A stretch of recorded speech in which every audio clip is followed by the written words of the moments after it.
आपको बता दें कि श्रीखंडी भिट्ठा क्षेत्र में एसएसबी के जवानों ने खुफिया विंग की सटीक सूचना के आधार पर बड़ी सफलता हासिल की है। प्रतिबंधित नशीला दवाओं के खिलाफ चलाए गए विशेष अभियान के दौरान एसएसबी ने पाइवन स्पास प्लस 120 टेबलेट और 12 बोतल कफ सिरप के साथ एक युवक को दबोच लिया है।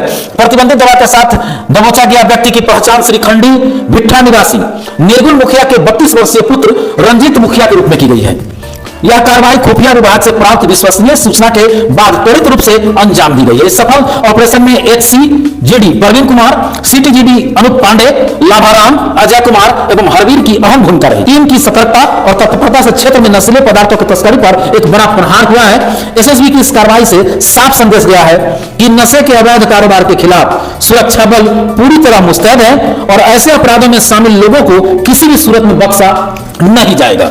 तो श्रीखंडी भिट्ठा के एसएसबी जवानों ने 12 बोतल कफ सिरप और 120 टेबलेट पाइवन स्पास प्लस टेबलेट के साथ एक व्यक्ति को गिरफ्तार किया। मिस्टर रंजीत, आप नशा का सामान लेकर जा रहे थे, लेकिन नशा के सामान से पहले एक और बात हम इस खबर में कहना चाहेंगे, और वो यह है कि सबसे पहले जान लीजिए कि यह टेबलेट है क्या।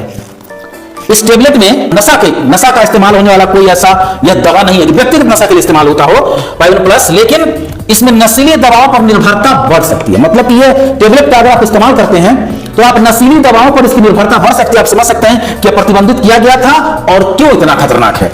मतलब साफ है कि यह दवा आपके बच्चों को, इस देश के युवाओं को, जो देश का कर्णधार है, उसे बर्बाद कर सकती है। एसएसबी के द्वारा जब्त किए गए इस 12 बोतल और 120 पीस टेबलेट को आप आसानी से, बहुत सारे कमेंट करते रहते हैं, मैं देखता हूं, आसानी से कह सकते हैं फलाना ऐसा करता है, चिलनमा ऐसे करता है। याद रखिएगा, खासकर उस मां से कहना चाहते हैं, आपके लिए कोई नहीं आता होगा। आजकल लोग टीआरपी के लिए काम करते हैं, वीडियो बनाते हैं। खैर सैल्यूट है, सभी लोगों का मैं इज्जत करता हूं, लेकिन प्रयास कीजिए कि एक वीडियो नशा पर बनाया जाए, क्योंकि उस महिलाओं से मैं कह रहा हूं, जो महिलाएं वीडियो बनाती है तो मैं सैल्यूट करता हूं, अच्छा वीडियो बनाते हैं उसको मैं सैल्यूट करता हूं कि आप एक क्रांतिकारी बदलाव ला रही हैं। लेकिन एक प्रयास कीजिए कि नशा के खिलाफ यह वीडियो बना दे। जितने भी क्रिएटर हैं, आप एक प्रयास कीजिए। जानते हैं क्यों? क्योंकि आप ही वो महिला शक्ति हैं जिस दुनिया को बढ़ाती हैं आगे। नन्ना मुन्ना बच्चा को 9 महीना अपने कोख में पालती हैं, जब वो पैदा होता है तो उसे दुलारती है, पुचकारती है, उसे चलना सिखलाती है, बड़े बड़े अरमान आप पालती हैं।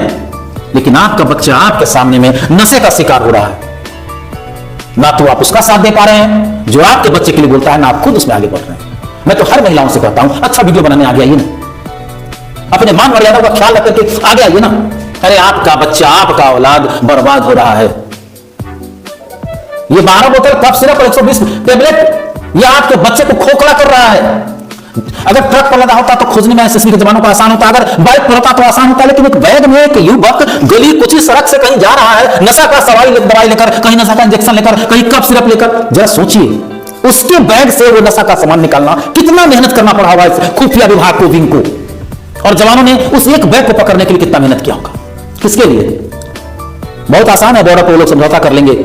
बहुत लोग बोलता भी है, जो माफिया है उसके लोग खासकर ज्यादा, क्योंकि सोशल मीडिया में सभी लोग हावी हैं। मेरे व्हाट्सएप से लेकर बहुत ज्यादा, मैं बहुत कुछ पढ़ता हूं, देखता हूं, क्योंकि डर होता है यार, ये ऐसे युवा हो, ये तुम्हारे लिए बोलता हूं, और ये धिक्कार है इतनी बड़ी आबादी पर। आओ मेरा ये सब छोड़ दो, ज्यादा गुस्सा आता है तो तुम्हारे बेटे के लिए बोलते हैं, तुम्हारे भाई के लिए बोलते हैं, तुम्हारे परिवार के लिए बोलते हैं, अच्छा लगता है। मैं शोरमा से आ रहा था, शोरमा से आगे गया था, कांग्रेस का वहां से आ रहा था, एक बाइक पर 3 लड़का था, हेलमेट नहीं था। मैंने पूछ लिया, बाबू रोज एक्सीडेंट होता है, मैं भी खबर चलाता हूं, क्यों ऐसा करते? लग रहा था कितना नशा में धूत है वो जवान जो देश के लिए काम कर सकता था। वो लड़का को कहता बिहार है, ये बिहार है, सब चलता है। क्यों मेरे बिहार को इतना बदनाम करोगे? एक घास काटते ही मां बड़ी व्यवस्था के साथ जब मुझे कहती है कि कहीं चाहो बउआ संगति में खराब हो गई, ज्यादा बोलेगी तो वो कुछ कर लेगा, नशे में रहता है और समाज का लोग बुझ चुके। शुरू में जब शराबबंदी हुई थी बहुत अच्छा लगा था, बहुत सारे अभियान थे सुधारने के लिए, लेकिन ऐसा कुछ नहीं दिख रहा है साहब। आपके देश में आर्मी में, पुलिस में, तमाम विभाग में क्या नशे में युवा भर्ती होंगे? साहब कम से कम इतना पावरफुल आपका सुरक्षा विंग है, आर्मी है, सब कुछ है। एक बार सीमाई इलाकों में दिखवा तो लीजिए कि आपका जो तंत्र सीमाई इलाकों में बैठा वो अच्छा से काम कर रहा है कि नहीं कर रहा है। और जो अच्छा काम कर रहा है ना, कहीं टिकता नहीं है, उसे टिकने नहीं दिया जाता है, क्योंकि माफिया सफेद पोस्ट से वहां से हटा देते हैं। नहीं बोल सकते हैं ज्यादा इस पर, क्योंकि जो दिन रात दौड़ते रहते हैं और विभाग दौड़ते रहते हैं, वो कुछ भी डाल देगा, अरे माना नहीं कर दो, ये कर दो, वो कर दो, कर दो। साहब मैं तो बीमार इंसान हूं, मैं ज्यादा नहीं करता हूं, लेकिन इस हालत में जितना करता हूं ना, मैं हर युवाओं से कहता हूं, अगर मां से प्यार है, मोहब्बत है तुझे, अगर अपनी बहन से मोहब्बत है तुझे, अपने परिवार से मोहब्बत है, इस नशा का त्याग करो और आओ इस अभियान में शामिल हो, क्योंकि याद रखना है तुम्हारा भी बेटा इस नशे की जद में आकर बर्बाद हो जाएगा। इसलिए सुधरो, संभलो, अभी संभलने का वक्त है।